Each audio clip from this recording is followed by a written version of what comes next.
Bom dia, dona Neide Rodrigues. Bom dia, Mariana Caveira. Como é que você está? Tudo bem? Tudo Prazer tranquilo. estar aqui contigo novamente. Obrigada pela oportunidade. Bom dia, Obrigado. Mariana.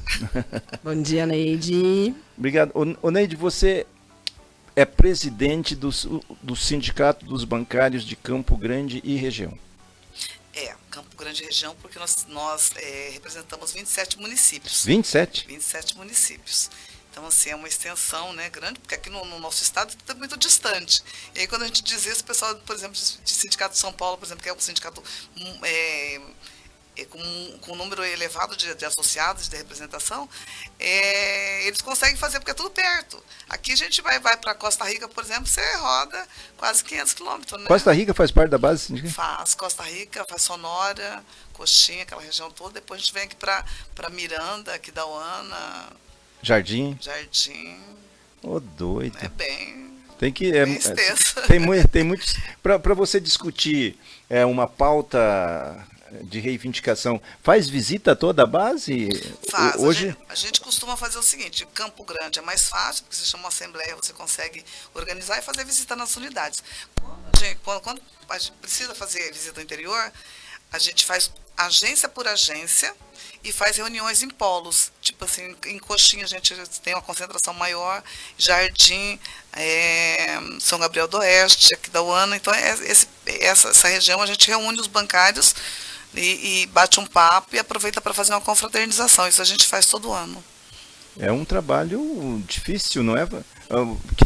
Eu falo difícil, claro, a gente sabe que aí não é, mas a maioria, principalmente quem é da oposição, né? A gente fala que bancário, que sindicalista não faz nada, só fica recebendo dinheiro sem fazer nada.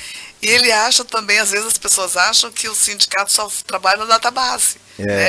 Isso não é verdade, porque primeiro que o nosso sindicato é um sindicato muito atuante, né? Tem um reconhecimento, nós temos 90% da categoria bancária afiliada ao sindicato 90%? por reconhecer o nosso trabalho, que não é fácil, né? Você fazer uma filiação e você mantê-las, tanto da rede privada quanto da rede oficial. Nós temos uma boa aceitação, o bancário bem participativo, então assim, nós tivemos uma negociação importante, bianual, que nós fizemos uma convenção coletiva, que deu aos trabalhadores a manutenção de todos os direitos que estavam na nossa convenção coletiva, mesmo nesse processo todo que teve da reforma trabalhista, né, e a gente conseguiu manter todos os direitos, porque ela é nacional, e ainda incluir algumas cláusulas novas, coisas raras, né, porque a maioria dos sindicatos perderam, né, sua condição de negociação, e a gente conseguiu manter isso, exemplo para várias outras categorias, como a gente discutiu agora na Concute, né, 14º Concute, o exemplo que os sindicatos bancários faz e consegue manter todas as negociações, e principalmente manter com o sistema financeiro, né, que não é fácil você negociar com os banqueiros. Mas o Sindicato dos Bancários sempre foi a ponta de lança do movimento da resistência. Eu me lembro que em 91, faz tempo isso, hein? Nossa. Você tem uma boa memória, não, Mariana? Eu tinha 4 anos. Em 91 eu fui a São Paulo fazer a campanha do Gilmar Carneiro contra, acho que era até uma homônima sua, acho que era Neide, que era a oposição da Chapa 2. E lá eu encontrei o cara que assumiu da ditadura a primeira que ganhou, que chamavam dos pelegos, né? A primeira chapa de oposição que ganhou. Não me lembro o nome dele, já era bem de idade. Ele, Guxiquem, Gilmar Carneiro, esse pessoal todinho. E o Sindicato dos Bancários foi o primeiro da rede, logo depois dos metalúrgicos, nos anos 70. Eu acho que a primeira greve dos bancários que teve sucesso foi 24 horas de greve, que parou todas as compensações, que tinha compensação, era manual, né? Eu acho que foi 75 ou 76, uma coisa assim. Foi uma das primeiras grandes greves que retomou o movimento sindical no Brasil junto com os metalúrgicos. Então, os bancários têm na história do sindicato, tem essa marca de ser uma categoria muito bem organizada. Você conhece bem, né, Mariano? Porque a gente já teve alguns, né, embates, inclusive você, né, sempre foi um militante importante para os trabalhadores. Então, a gente sabe do teu conhecimento nessa causa, né, da sindical. É bom não lembrar muito da história, né? Então vou ficar meio triste aqui. Mas, Neide, eu queria saber uma coisa. Como é que o Sindicato dos Bancários, a famosa taxa assistencial que é cobrada uma vez por ano, que agora o STF aprovou. O Sindicato dos Bancários tem essa taxa? Então, isso aí ainda está para vir, né? Tá sendo aprovado agora. Com a reforma trabalhista, nós tínhamos o imposto sindical. Uhum. Né? E aí a gente perdeu isso. Então, por isso que muitos sindicatos fecharam as portas. Isso é ruim para o trabalhador, né? Quando ele mesmo pensava, pô, agora eu não vou mais pagar o sindicato.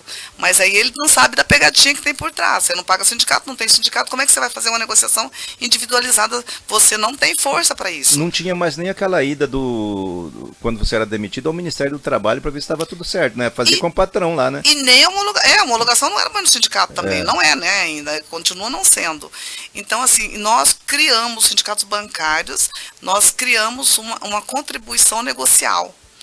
E essa contribuição negocial, ela foi para a convenção coletiva, aprovamos e ela, então, deu sustentação financeira para o sindicato continuar lutando. Então, isso é um sucesso para nós, porque você consegue negociar e avançar nas negociações e manter o seu direito, porque é uma despesa muito grande, né, você negociar. Você fazer uma negociação com o sistema financeiro, sem estrutura financeira nenhuma, seria difícil. E sem estudar, né? Sem assessoria para ver, porque, imagina, os caras estão cercados de mentes super... Eles contratam negociador especialista mesmo, são né? especialistas na área, com todo esse negócio. A gente tem que... Você chega lá com seu canudo de bacharel em ciências econômicas.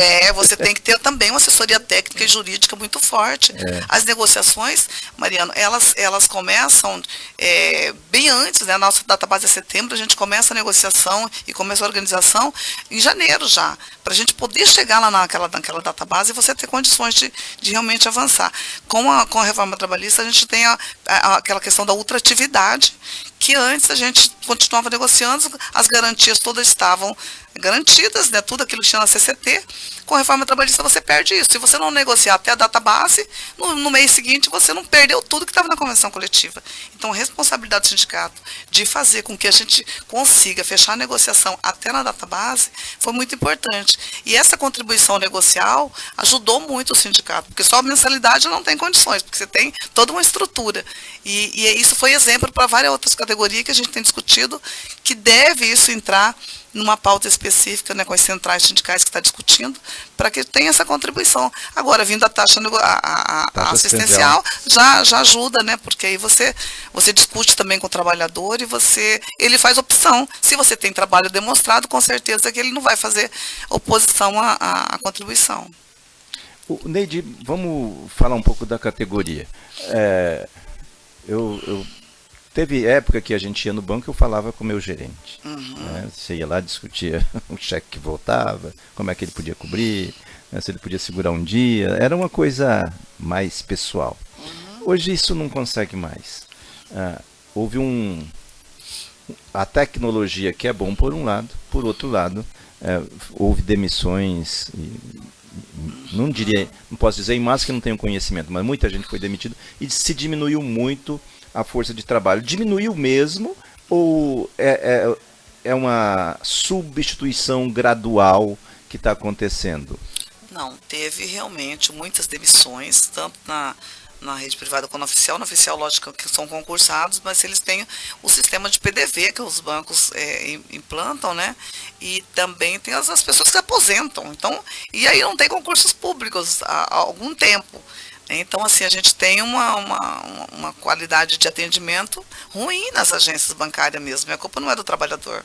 Fecharam as agências e demitiram muitos trabalhadores.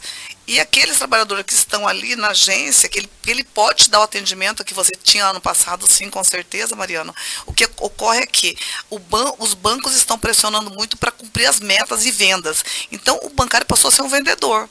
Ele acaba tendo ele quer vender. E aí, o atendimento pessoal para ele já não é tão importante, porque eles acabam dispensando ali na porta da entrada. Você já viu alguém te barrando na entrada, né? Mas os trabalhadores, ainda tem muitos trabalhadores. A questão é que eles ficam fazendo visitas. Na agência mesmo, você vê muito poucos trabalhadores. Ah, Porque ele sai, eles virou têm que vendedor de porta a porta. exatamente, ele tem que produzir, né? Então, assim, essa é uma questão que a gente está debatendo, discutindo, inclusive a gente vai colocar agora vamos procurar o superintendente regional aqui do trabalho, porque as pessoas estão adoecendo muito em virtude dessa situação. É metas até 10 horas da noite, você tem que cumprir, você tem que trabalhar sábado e domingo. Então, assim, com essa questão dos bancos digitais, né, é lógico que os clientes, muitas vezes, é muito mais fácil para ele, essa facilidade dele resolver tudo por ali. Então, ele acaba sendo um funcionário do banco, porque ele está trabalhando para o banco. Né, mas ele tem que procurar, tem que ir até a agência, sim, tem gerentes para atendê-los, tem as pessoas ali dentro da unidade, que as pessoas vão se acostumando com isso. Não, eu posso resolver por aqui. O jovem, principalmente o jovem, não sabe nem o que é ter um atendimento, né, personalizado. Não sabe, não vai, não acho que é mais fácil. Mas as pessoas ainda precisam, né, as pessoas carentes, os aposentados mesmo, eles têm a necessidade de um atendimento presencial. Bem, você é oriunda do Bradesco e a minha conta é do Bradesco. Durante muito tempo, eu fui atendido por um senhor, eu não me lembro o nome dele.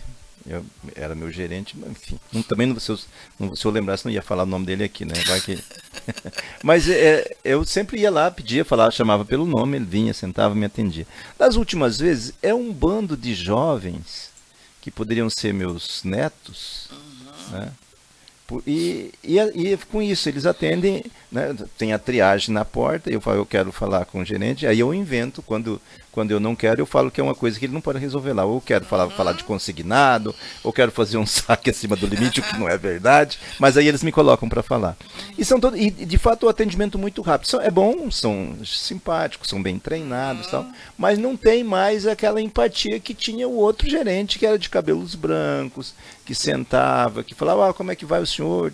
O senhor demorou para voltar. Então, mas porque o mais antigo, como nós que já somos mais antigos, a gente tem aquela questão assim da atenção especial e da paciência.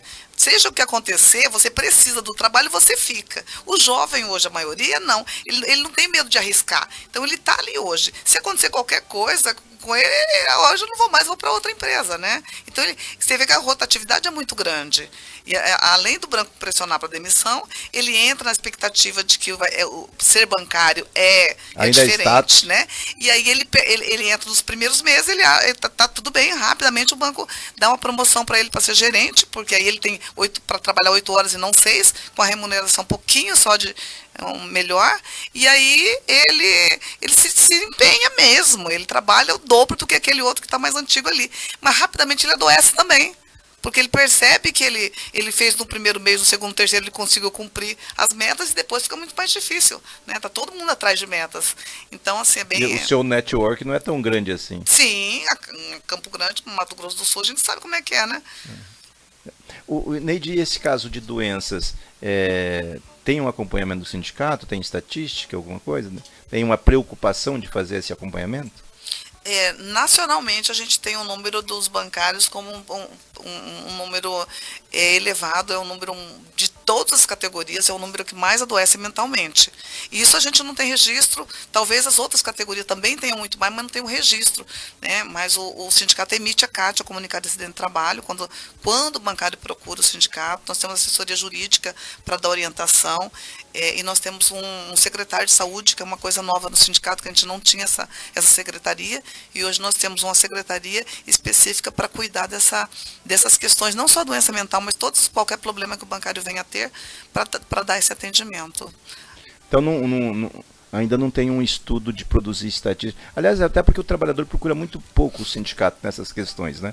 Mas não tem uma fórmula, até como processo de negociação para cuidar da assistência da saúde, porque é uma verdade, porque as doenças hoje, com essas novidades tecnológicas, as doenças emocionais são muito fortes. É muito maior do que antes que um acidente de trabalho. Sim, mas ele acaba sendo um acidente de trabalho, Mariano, ou a doença mental, porque está ligado muito ao comportamento que o banco tem com os trabalhadores hoje. E às vezes a pessoa não sabe isso. Eu estou dizendo do banco, mas eu creio que outras categorias tem professores têm muito mais do que os que bancários. professores são. Sim. Você já estava vendo, a gente entrevistou aqui o Gilvano, da CP, e eu me lembro de uma amiga que me convidou para ir fazer umas músicas com os menininhos, porque eu não posso falar aqui o que eu penso. Entre 3 e 5 anos, e eu cheguei com violão para treinar a música, eu não consegui, passei 40 minutos, e aí um metia o dedo na corda, outro pegava o violão, outro pedia para tocar, outro gritava, e ela na maior boa vontade, ai, vem aqui, queridinho e tal, aquele negócio. Eu falei, eu não sei como que você aguenta 10 meses, porque eu passei aqui 40 minutos, eu tinha vontade de enforcar todos eles. Você vê como que é a situação. Então, o psicológico do professor também é afetado, Sim. porque ele tem que educar, ele tem que aguentar a mãe, às vezes o pai, qualquer coisinha que acontece que vai em cima dele, se ele não tratar direitinho, já vem essa questão do assédio moral, que né, hoje está muito em alta, qualquer coisa a gente sabe como é que é, o aluno, qualquer coisa eu vou procurar meus direitos, e o professor, coitado, ele tem a vida dele também, né? E final de semana ele está corrigindo prova, então assim, é muito difícil. Eu tenho colegas que são professores que eles falam, é muito difícil, né? Queria ser bancário, sabe? Acho que não. O bom da categoria bancária é que a gente tem os benefícios que foram conquistados, né? Que ajuda muito. O vale alimentação, vale refeição, auxílio creche, um plano de saúde, né? Então, assim, isso ajuda muito as pessoas a se manterem ainda no banco, né? Porque não é qualquer empresa, né, que dá. E aí eles falam assim, o banco está dando para mim, não, os novos que entram, não, o banco não está te dando nada, né? Foi tudo luta do movimento sindical, foram conquistas, e se a gente não continuar conquistando, a gente pode perder a qualquer momento, né? 7h51 na Cidade de Morena. O Neide, toda essa experiência de negociar, de se preparar, que há uma preparação para você chegar à presidência do sindicato, a gente já falou aqui da outra vez que você esteve aqui presente, então, tem todo um período de maturação disso, de entender como é que faz a luta, de entender todo esse processo. Isso leva um período, depois você vai para a direção, se especializa em negociação, nas relações, você olha hoje, ao iniciar uma negociação, você sabe se vai ser possível conquistar tantos por cento, a gente acaba adquirindo essa experiência. Exatamente. Agora, toda essa experiência em 2024, nesse período que o Brasil está passando, em que eu acho que todos os cidadãos que conhecem, que entendem o processo democrático, que participou da luta pela redemocratização, é hora de se colocar. Como é que está a sua posição em relação a 2024? Você coloca seu nome à disposição do partido para fazer uma... Olha, Mariano, eu sempre disse que tudo tem sua hora, né? Eu milito há bastante tempo, sou filiada ao PT há bastante tempo também, e a gente percebe nessa luta, nessa vivência toda, o quanto é importante você ter parlamentares comprometidos com os trabalhadores. Então, assim, eu estou colocando meu nome, sim, meu nome está à disposição do partido, a direção da entidade que eu represento também tem essa consciência, essa percepção da importância. Então, assim, de toda a experiência que eu acumulo, eu coloco meu nome à disposição. Aí a gente tem que ver, né, o que vai acontecer. Ainda tem um longo período, mas a gente fala longo, mas ao mesmo tempo está tudo muito rápido acontecendo, né? O dia começa quando você veja terminou. Mas eu acho que eu posso contribuir muito, sim, para a gente ter uma sociedade mais justa, né, mais igualitária. E é isso que eu tenho feito a minha vida toda, trabalhando em prol dos trabalhadores. E a gente percebe que outras entidades, outras categorias sempre nos procuram para a gente estar auxiliando. Isso significa que reconhece o potencial de trabalho que a gente tem, né? O sindicato, eu vou me reportar novamente a 91 na eleição do Gilmar Carneiro. Eu me lembro que em 90 o Zeca foi eleito aqui deputado, com amplo apoio dos bancários do Banco do Brasil e tal, fez 4.117 votos, parece que o Zeca foi eleito. Mas os bancários de São Paulo, Gilmar Carneiro foi um dos grandes apoiadores da campanha do Zeca. Foi um apoio. O Sindicato dos Bancários montou uma rede nacional de apoio, vários bancários foram eleitos em 1990. Existe esse debate nacional da categoria de incentivar a participação? Existe. A nossa confederação tem feito, né, inclusive, um apelo para que os sindicatos lancem candidaturas porque a gente percebeu e percebe o quanto está sendo difícil para a gente em várias situações, né? A gente tem a questão do Banco do Brasil, da Caixa Econômica, a questão das privatizações, que a gente tem que travar uma luta, e quando você vai procurar os parlamentares, você encontra muitos da direita ligados a bancada do boi da bala. Sim, e aí a gente pensa, não tem como você não perder direito se você não tem representação importante nos setores, né? Seja onde na Câmara vota, Municipal, né? É lá que acontece tudo. E aí a gente então os sindicatos estão discutindo, debatendo desde o ano passado, através da nossa Confederação Nacional, e como você disse, tudo acontece em São Paulo. Em São Paulo a gente tem parlamentar bancários também, né? Nós temos. Então, basicamente, todos os sindicatos devem estar se organizando para isso, para lançarem candidatura, sim. Aqui em Campo Grande, vocês estão discutindo uma candidatura única em Campo Grande? Tem esse debate dentro da categoria ou está aberto a participação de todos? Nós queremos uma candidatura única. Quando você pulveriza, né, você acaba não elegendo ninguém. A gente já tem essa experiência no sindicato. No sindicato nasceram grandes lideranças. Se não me engano, no capítulo 3 do Maquiavel, você quer dominar de vida o adversário. E aí o Zeca, né, foi dirigente sindical dos sindicatos bancários, o Vander também foi, né? Nós tivemos também o Edio Albuquerque, não Sim. foi da direção do sindicato, mas foi bancário. Então, assim, a gente teve várias lideranças, que o Batatinha, que era do Banco do Brasil também, E aí a gente parou um tempo, né? A gente sempre está apoiando outros funcionários públicos ou mesmo de outras categorias, e a gente mesmo, nós mesmo da categoria bancária, a gente percebeu essa necessidade. Então a gente começou a se organizar agora, nós devemos estar lançando candidatura, sim. Tem alguma você é mulher, obviamente tem o discurso de gênero que vai, e com certeza você também, além de bancária dirigente, você debate as questões de gênero, cota, esse negócio tudinho. Mas tem já está mais ou menos delineado na sua cabeça como é que vai ser a linha da sua campanha, o público, alguma coisa assim, como é que vai ser? Eu penso assim que eu não dá para a gente discutir só um setor. Né? Eu já fui o presidente da Associação dos Moradores, né? Essa questão de mulher, de aposentados, de esporte, de futebol. Então, tudo isso é um conjunto. Quando a gente parte do princípio que você precisa, que a categoria tem essa necessidade, eu tenho que pensar num todo, né? Não dá para representar somente uma categoria. Então, assim, eu penso que a gente precisa fazer uma discussão geral com todos os setores que nós conseguimos abranger. Como que tá decidida. Então o Sindicato dos Bancários vai ter uma candidatura, o seu nome está ali, como que está combinado com a direção? Olha, a direção está muito madura, sabe, Mariana? Eu acho que pela primeira vez assim, a gente tem uma direção, né, que nós não tivemos disputa, nós ganhamos a eleição com 98% de aprovação, a diretoria tirou meu nome como um nome de consenso para colocado no partido à disposição. Então, assim, a gente está em condições hoje de fazer um bom trabalho. E na campanha da prefeitura, o PT fez discussão, passou um período discutindo 4 mulheres, agora caminha com o nome da Camila Jara. Você acha que a candidatura para a prefeita está consolidada já?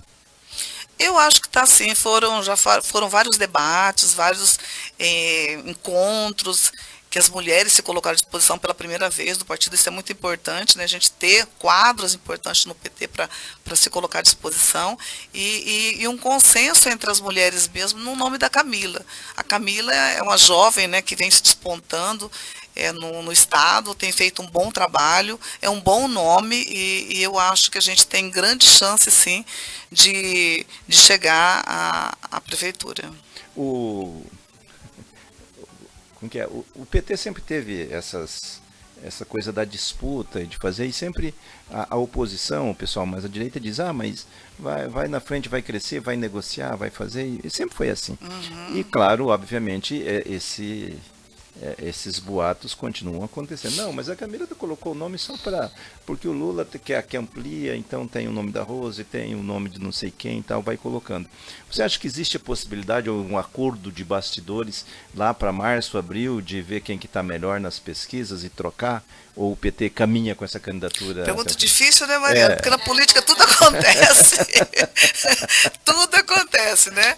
Hoje, eu posso dizer de hoje, eu vejo como um nome consolidado da Camila.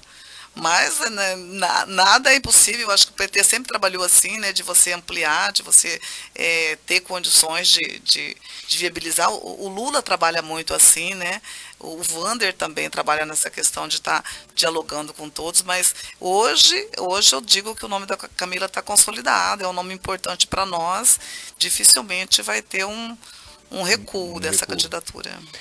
Eu faço essa pergunta não é só porque as pessoas dizem, obviamente essa tem uma ressonância, mas todo mundo que faz um pouco de política faz a leitura do que o Lula fez na campanha dele.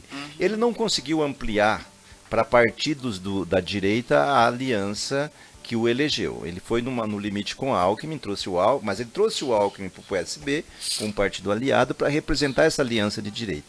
Na eleição municipal, me parece que a oportunidade do governo é levar essa aliança mais ao centro. Ele trouxe o Republicanos já para a base, o União Brasil, o PSD não muito, mas é um partido ensaboado, que nem o Kassab, enfim. Pelo menos a gente vê o PSB mais fluido do que os outros. Agora o União Brasil, embora tenha o Omar Nascimento muito ligado ao Lira, toda essa coisa da consolidação desse tipo de presidência da Câmara, mas o União Brasil tem demonstrado dos partidos de direita mais fiéis às votações na Câmara. Claro, não vamos discutir aqui o que eles negociaram, né? Mas eles estão vindo mais.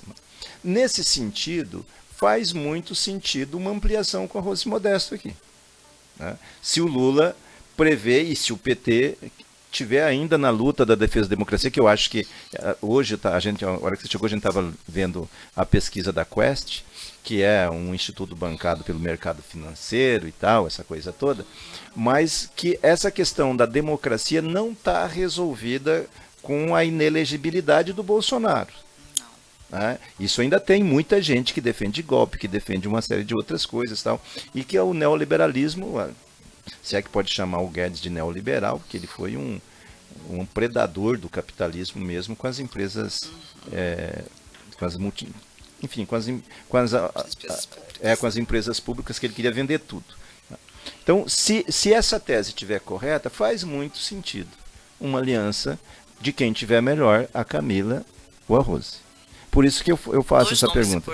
Dois nomes importantes e que pode consolidar uma aliança a partir daqui. Ah, mas a Rose não vai fazer uma administração de esquerda. Com certeza não.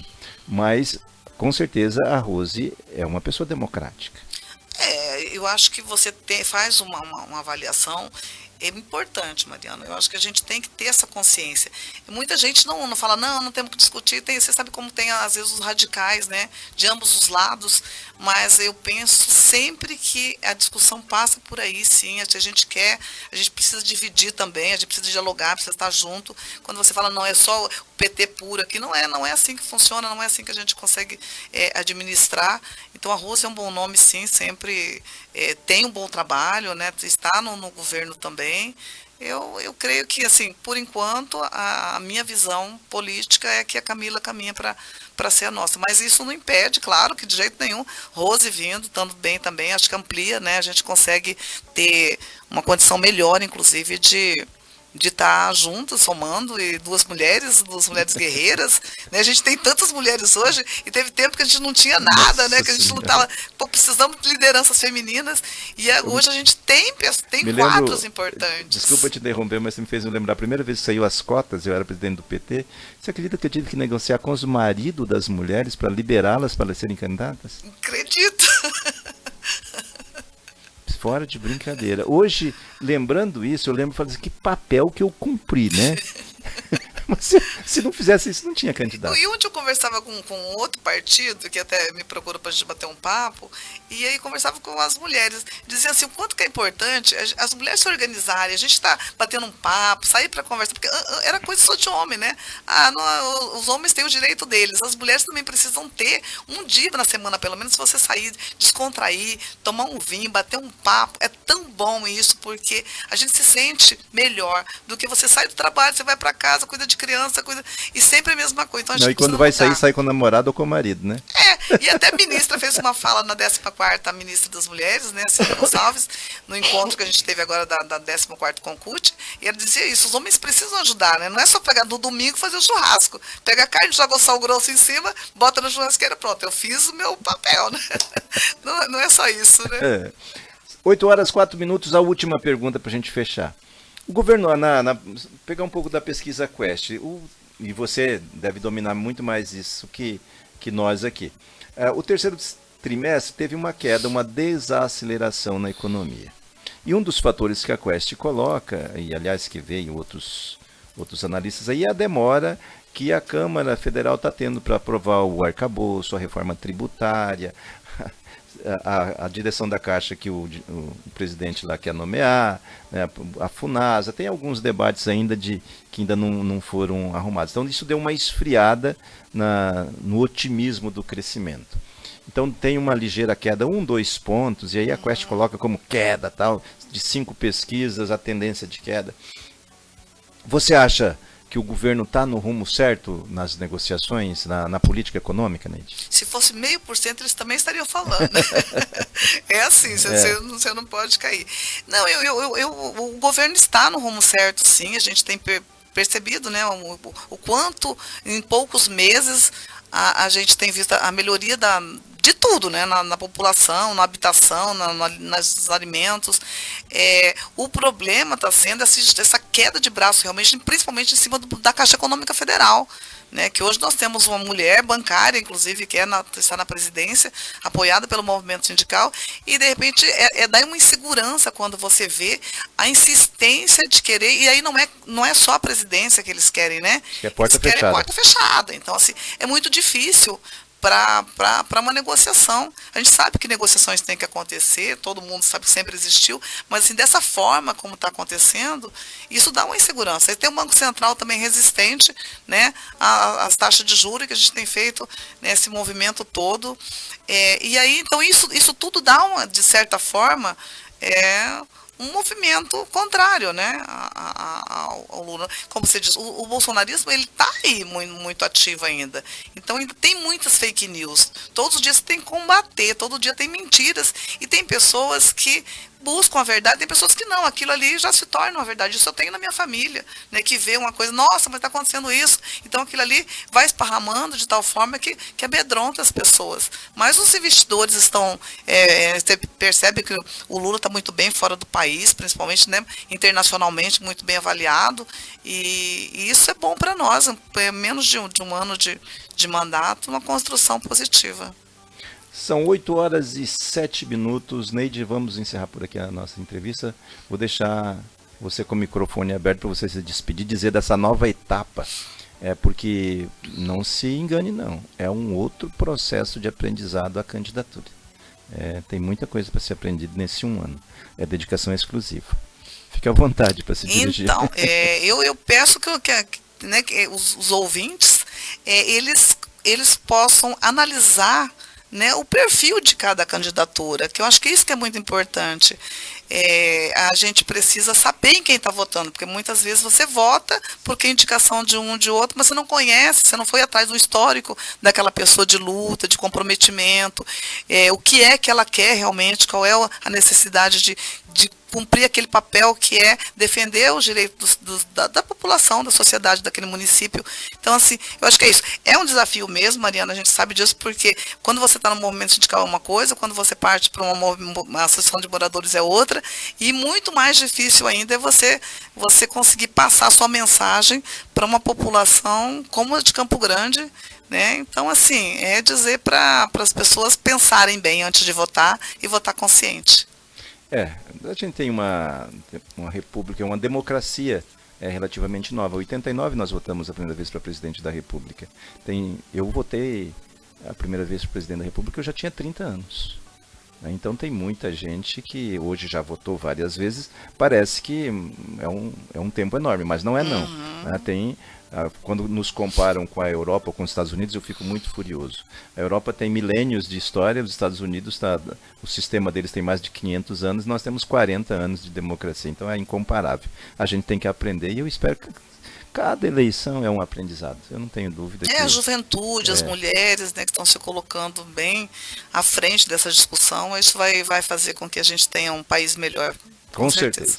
8h09, obrigado pela gentileza de comparecer mais uma vez, a gente está à disposição. Obrigada, Mariana. Sempre que tiver notícias do movimento sindical, é só entrar em contato com a Mariana, nosso site está à disposição para publicar todas as notícias. Ótimo, muito obrigada. Alguém para amanhã, Mariana?